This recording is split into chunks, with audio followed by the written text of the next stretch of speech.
Hola amigos, Deseo Bienestar, nuevamente aquí, ahora con nuestra primera lección.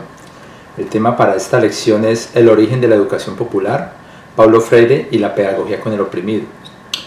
Pero antes de entrar en ese primer momento, los años 60, qué sucedía en los años 60 para que Paulo Freire empiece a construir este movimiento, como podemos llamar a la educación popular, que ya hoy completa más de 50 años, sería bueno también ver ¿por qué en los años 60 sucede eso?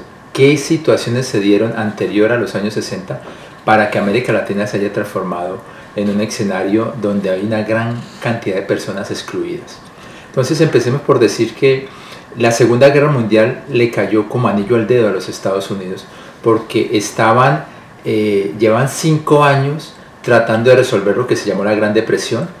Un momento en donde todo el mundo, sin importar si era la gente trabajadora o los grandes inversionistas, quedaron en la calle, quedaron sin recursos y el país paró su producción. Entonces llega la Segunda Guerra Mundial y los Estados Unidos tienen una gran oportunidad de reconstruir su economía.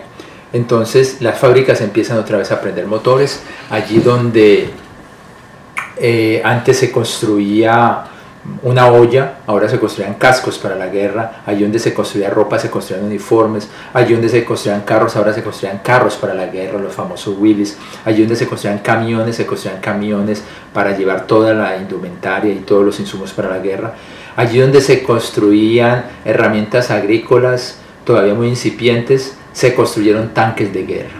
Entonces los Estados Unidos dotaron todo lo necesario para que los aliados pudieran derrotar a los alemanes en la Segunda Guerra Mundial, y eso recupera evidentemente la economía, así sea que el recurso lo iban a obtener posteriormente, pero ya era posible emitir dinero para recuperar la economía porque luego se iría a recuperar. Pero podrían decir, bueno, se acaba en 1945 la Segunda Guerra Mundial, entonces la economía vuelve y cae. No, la economía de los Estados Unidos no solo no decae, sino que aumenta, porque el ejercicio de producir los insumos para la guerra les permitió a ellos aprender nuevos conocimientos para generar nuevos productos. Entonces, por ejemplo, donde se hacían los tanques de guerra y estos grandes transportes para la guerra, entonces ahora se construyeron herramienta agrícola, por ejemplo tractores de mucho impacto. Todo el conocimiento que generó la Segunda Guerra Mundial en torno a la química, porque también se utilizaron armas químicas, y en especial pues todo lo que tiene que ver con la química de las balas, de las municiones, sirvió para ahora entonces utilizar esta química en función de hacer que las plagas no llegaran a los cultivos y entonces los cultivos pudieran rendir más. Fruto de esto, en los años finales de los 50, en los 60, se empieza a irradiar por el mundo. Primero empieza con experimentos en México y en México da resultados. Se irradia por el mundo lo que se llamó la Revolución Verde. ¿Qué es la Revolución Verde? Era la transformación de las costumbres tradicionales desde el cultivo, ahora con el uso de agroquímicos y de herramienta agrícola. Esta propuesta les fascinó a los grandes latifundistas de América Latina, porque ahora podían triplicar, quizás cuadruplicar la rentabilidad de sus tierras. Entonces ellos se frotan las manos y dicen, hay que implementar la Revolución Verde. Ahora, ¿cuál era el límite de las posibles ganancias? El límite era la cantidad de tierra que tuvieran. Por lo tanto, ellos tenían tierra, pero necesitaban más tierra, porque siempre quien tiene dinero quiere hacer más dinero. Entonces, habían dos formas. Estoy pensando en el caso de Brasil. Una primera forma era tumbar selva, quemar selva, luego llegar con los tractores, tumbarla y acondicionarla para el cultivo, pero eso implicaba costos altos, no solo por lo que implica en el uso de maquinarias y mano de obra, sino también en lo difícil que es arrasar el Amazonas, aun cuando se sigue haciendo. La otra forma era tomar las tierras de los minifundios. Ellos tenían sus latifundios, pero alrededor habían cantidad, millones de campesinos que tenían sus pequeñas fincas de autosostenimiento. Entonces, en el mejor de los casos le compraron a estos campesinos, pero la historia de América Latina, incluido Brasil, Colombia, es que no le compraron, sino que les arrebataron. Esa es la historia, por ejemplo, de la guerra política que aún vive Colombia y que ahora por fortuna se está resolviendo en los procesos de paz. Fue que los latifundistas le quitaron la tierra a los campesinos, y con eso se explica, por ejemplo, el cultivo de caña de azúcar en el Valle del Cauca, el latifundio de la caña de azúcar. Entonces, al quitarle la tierra, o digámoslo, al comprársela, entonces esos millones de campesinos tuvieron dos caminos: o se convirtieron en asalariados, volviendo una especie de reino feudal, retrocedió 500 años los sectores populares en América Latina, o algunos empezaron a dejarse hipnotizar por el espejismo de la ciudad, o quizás era la única opción también, porque pensaban que en la ciudad sus hijos podían tener educación, entonces se fueron a la ciudad, y entonces construyeron esas grandes masas que habitan en los alrededores de las ciudades, lo que en Brasil se llaman las favelas, pero en nuestro caso en Colombia también tenemos todas estas construcciones que rodean las ciudades y que está habitada por centenares de miles de personas que no viven en condiciones de vida digna. Es en este entorno en el que aparecen entonces tres soluciones. En los 60 se hace fuerte para luchar contra esta indignidad, esta modelo que genera capital pero que desplaza y limita y lleva a grandes cantidades de la población a vivir de manera indigna. Entonces aparece una primera situación que es, imitando el modelo cubano, aparecen las guerrillas en América Latina, los Tupamaros en Paraguay, las FARC en Colombia, y en diferentes países aparecen guerrillas. La otra opción fue la teoría de la liberación, la teología, perdón, de la liberación, donde una serie de sacerdotes y obispos latinoamericanos entienden que el mensaje cristiano es mandado a ser, está muy bien planteado para pensar la realidad latinoamericana, y que si se es coherente con ese mensaje cristiano, pues en última Cristo, la religión cristiana es la religión del amor, y el amor no puede ser una religión de exclusión, una religión o una situación donde se dé la vida no digna. Y hay una tercera línea, y es que los teóricos sociales latinoamericanos también empiezan a analizar este tipo de situaciones, sobre todo cuáles son las causas de las situaciones, y como veremos en la siguiente lección, personas como Orlando Falsborda empiezan a indagar sobre la realidad de estos sectores marginados, y es donde proponen situaciones como la creación de la Junta de Acción Comunal, las organizaciones comunitarias. Les empiezan a enseñar a la gente cómo organizarse para poder luchar contra eso que los está excluyendo y les está quitando la posibilidad no solo a ellos, sino a las generaciones futuras. Es en este contexto donde entra en acción el autor que es el protagonista de esta sección, que es Paulo Freire. Paulo Freire nace en 1929 y muere en 1997. Hace estudios de Derecho, se titula como abogado, y siendo ya abogado da un curso de portugués y se encanta con la educación, y allí se va la carrera del Derecho a un lado y empieza a trabajar en la parte educativa. Luego entonces se encuentra con sectores populares, le encanta esto de alfabetización, y se propone ayudar a los sectores populares a pensar mejor su mundo, a transformar y a educarlos para que se organicen. Y cuando llega a encontrarse con ellos se da cuenta que gran parte de ellos son analfabetas, no saben leer ni escribir. Entonces esto hace que él diga, bueno, el principio para trabajar con esas personas es generar una metodología de alfabetización, y allí es donde Paulo Freire empieza a hacer sus grandes aportes, porque desarrolla una metodología de alfabetización novedosa que básicamente consiste en no enseñarle a los adultos a leer como se le enseña a los niños, repitiendo sílabas, sino que lo hace a partir de que los adultos aprendan a escribir su realidad cotidiana.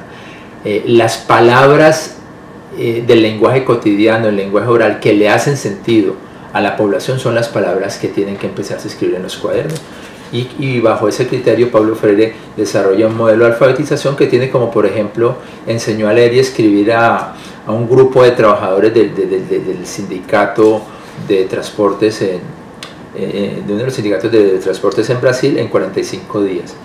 Entonces con esto, digamos, ya Paulo Freire entra en escena y sobre todo empieza a generar esa historia, ese mare magnum de aportes que dejó en este caso para la educación popular. Así pues, presentar en detalle en este curso los pensamientos de Paulo Freire pues es imposible al punto que su pensamiento, lo que le heredó a la humanidad, es tan potente que son innumerables las universidades que tienen cátedras de Paulo Freire y estudios dedicados exclusivamente a seguir entendiendo todos los aportes que nos dejó en materia de educación popular.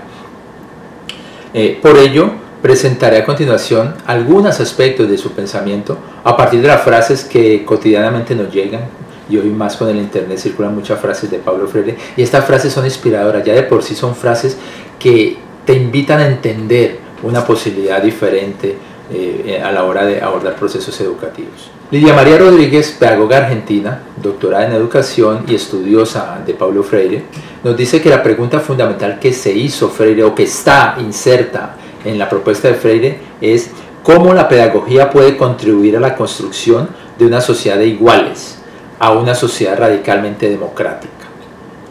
Y aquí entonces empecemos con las frases. La primera frase que quiero tomar como pretexto para dialogar sobre Paulo Freire es: saber enseñar no es transferir conocimiento, sino crear las posibilidades para su propia producción. Saber enseñar no es transferir conocimiento, sino crear las posibilidades para su propia producción. En esta frase ya empezamos a ver la propuesta radical de Freire. La propuesta es que él está criticando la educación como un modelo de reproducción del statu quo, un modelo de reproducción de este sistema que quien se inserta en la lógica de la modernidad pues tiene ciertas características, ciertas ventajas, pero de todas maneras es un sistema que deja de lado a grandes mayorías que por pertenecer a otra cultura y por tener otro tipo de lógicas en la convivencia necesariamente son marginadas y entonces ahora sí son condenadas a una vida no digna. Esta reflexión, esta crítica al papel de la escuela como reproducción del sistema pues está ligado a lo que Louis Althusser nos heredó como los aparatos ideológicos del Estado. Louis Althusser planteaba algo así como que tanto la escuela, la familia, la religión y los medios de comunicación son los sistemas de difusión de la ideología que le conviene al Estado y al sistema. También en la frase que saber enseñar no es transferir conocimiento, sino crear las posibilidades para su producción, Freire ya nos invita a pensar en lo que fue la crítica al sistema de la educación bancaria, al modelo bancario de la educación. ¿Qué es el modelo bancario de la educación? Es este modelo donde el profesor es considerado la persona que tiene el conocimiento y los niños o los estudiantes son personas vaciadas de conocimiento que tienen la gran oportunidad de que este profesor, este todopoderoso sabio, les deposite en sus cabecitas el conocimiento. Aquí genero una inquietud: ¿cuántas veces nosotros en nuestros encuentros con comunidades, por tener nuestros títulos, por ser personas que nos ganamos la vida reflexionando el mundo, nos hemos considerado que somos nosotros quienes tenemos el conocimiento cierto, el conocimiento adecuado, el conocimiento correcto para estas comunidades? Esa tentación que a menudo aflora no es otra cosa que el modelo bancario de la educación. Otra frase: los seres humanos leemos la realidad desde que nacemos. Los seres humanos leemos la realidad desde que nacemos.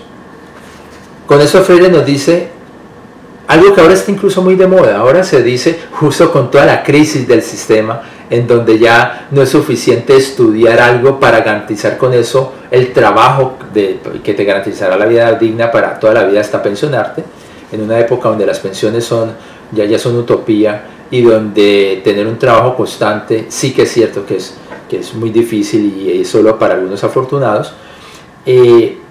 Nos están invitando a que tenemos que tener un proceso constante de educación para insertarnos en el sistema. Pues bien, en los años 60 ya Freire estaba visualizando eso, pero no para insertarse en el sistema. Está visualizando esto como una característica del ser humano. Los seres humanos desde que nacemos estamos aprendiendo, porque necesitamos aprender a ser inteligentes, entendiendo ser inteligentes como la capacidad de adaptarnos, sacarle el mejor provecho al entorno en el que vivimos. Entonces Freire dice, el hecho de que una persona no haya tenido educación académica no significa que no tenga conocimientos, no significa que no haya adquirido sabidurías. Ahora bien, aquí hay que matizar el asunto, porque no significa entonces que porque no tuvo universidad y se ha desempeñado en la vida, ha desarrollado su capacidad de adaptación, entonces sus conocimientos son perfectos, entonces sus conocimientos son incuestionables. No, evidentemente el conocimiento adquirido en la academia, por el hecho de que es una racionalidad que reduce, que simplifica, que cuadricula, entonces nos permite organizar de mejor manera el conocimiento. Por lo tanto, cuando vamos como profesionales a las comunidades, no nos tenemos que negar nuestro conocimiento e idealizar el conocimiento de las comunidades. De alguna manera, esto es fuerte aceptarlo, pero yo estoy convencido de ello. Muchos de los conocimientos que le sirven a las comunidades para sobrevivir, pues son conocimientos incipientes, a medio camino, son conocimientos que les sirven para sobrevivir, pero sobreviven de manera ruda. Es algo así como utilizar una herramienta que no es adecuada. Entonces tú puedes cortar un barrote de madera con un alicate y con un destornillador y un martillo, y lo partes, pero no es lo mejor que utilizar un serrucho. Entonces, de alguna manera, el conocimiento construido en la modernidad y en esa institución que la modernidad funda para construir el conocimiento, que son las universidades, pues es muy importante. Porque ya Freire lo planteaba, que de todas maneras el conocimiento que tienen los sectores populares hay que llevarlo al nivel de concientización, es decir, que la gente sea consciente. Hoy se dice estar despierto a, entonces que la gente sea consciente de su entorno, de su papel en el mundo, de su relación con los cercanos, con su familia, con sus amigos y de su relación en el sistema. La siguiente frase: el punto de partida de la educación está en el contexto cultural, ideológico, político, social de los educandos. No importa que este contexto esté echado a perder, una de las tareas del educador es rehacer eso. A esta frase le podríamos sumar la típica, la clave: nadie educa a nadie, nadie se educa solo. Los seres humanos nos educamos en la relación con otros y mediatizados por el mundo. Estas dos frases nos llevan a una de las claves vitales del pensamiento que Freire nos hereda, y tiene que ver con que el conocimiento es una construcción colectiva.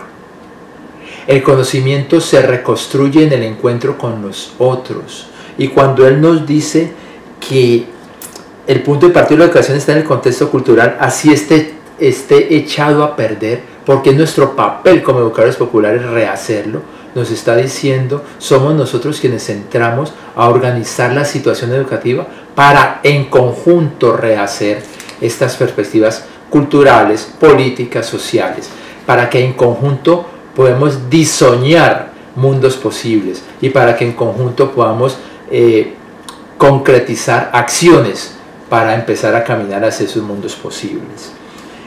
También nos dice que si es en la construcción colectiva, esta solo es posible a partir de relaciones horizontales. ¿Qué significa relaciones horizontales? Relaciones de confianza, no importa el rol que tengamos. Es decir, no significa donde todos saben lo mismo, donde todos aportan lo mismo, no hay la diferencia. Como decía José Leago, un pedagogo caleño, decía, en el encuentro de saberes nadie sale sin romperse ni mancharse, pero este encuentro de saberes encuentra saberes que están diferencialmente constituidos y distintamente legitimados. Diferencialmente constituidos porque una cosa es constituir el conocimiento en un escenario de síntesis como es la universidad, a constituirlo fruto de la experiencia a lo largo de mucho tiempo como es la comunidad. Y desigualmente legitimados porque el conocimiento académico es considerado socialmente como un conocimiento mejor, aun cuando no existe ningún tipo de argumento filosófico en lo que llama la epistemología de la ciencia que pueda establecer que un conocimiento es mejor que otro. De todas maneras, para los sectores populares, pues ellos admiran el conocimiento científico, el conocimiento académico. Por lo tanto, es inevitable una relación de poder en estas relaciones. Pero que hay una relación de poder, una relación de legitimidad diferente, distinta, no significa que la relación no sea horizontal, que no haya relaciones de confianza, y es justo en esa relación donde el educador popular empieza a ayudar a que el otro gane confianza también en lo que viene reconstruyendo como conocimiento. Porque viene reconstruyéndolo de una manera que juntándose con otro puede tener un conocimiento ya no solo intuitivo, sino consciente, la concienciación o concientización, como planteaba Paulo Freire. Entonces tenemos que Freire en especial releva el papel político de la educación. La educación no puede ser una situación aséptica. Trabajar en educación popular es tomar partido. Y en el mundo moderno hay dos opciones, hay dos posibilidades para tomar el partido.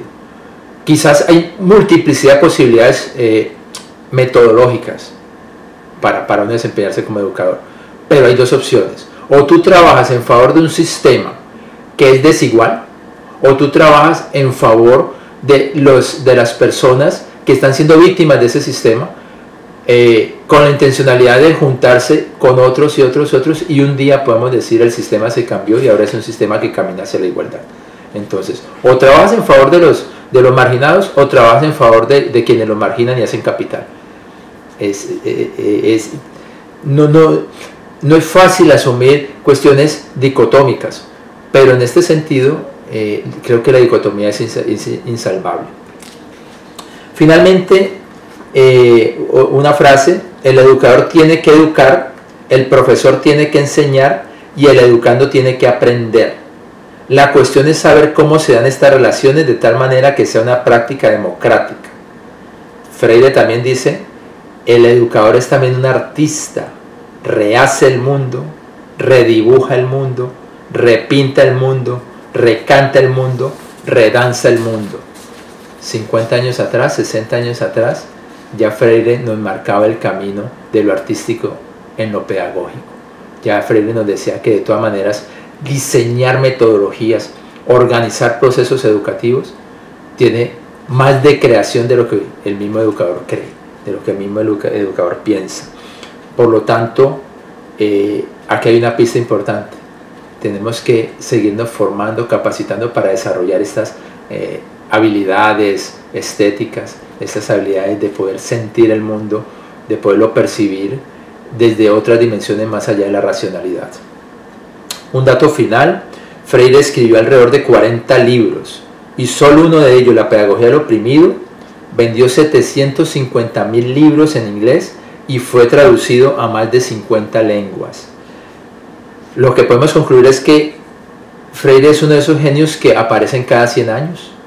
Es uno de esos genios que como Einstein, como Gandhi, aparecen para dejar su huella, para con su trabajo mostrarnos el camino hacia donde debemos avanzar, quienes estamos en la lógica de dejar nuestro granito de arena, dejar nuestra gotica de sudor en función de un mundo diferente, de un mundo mejor.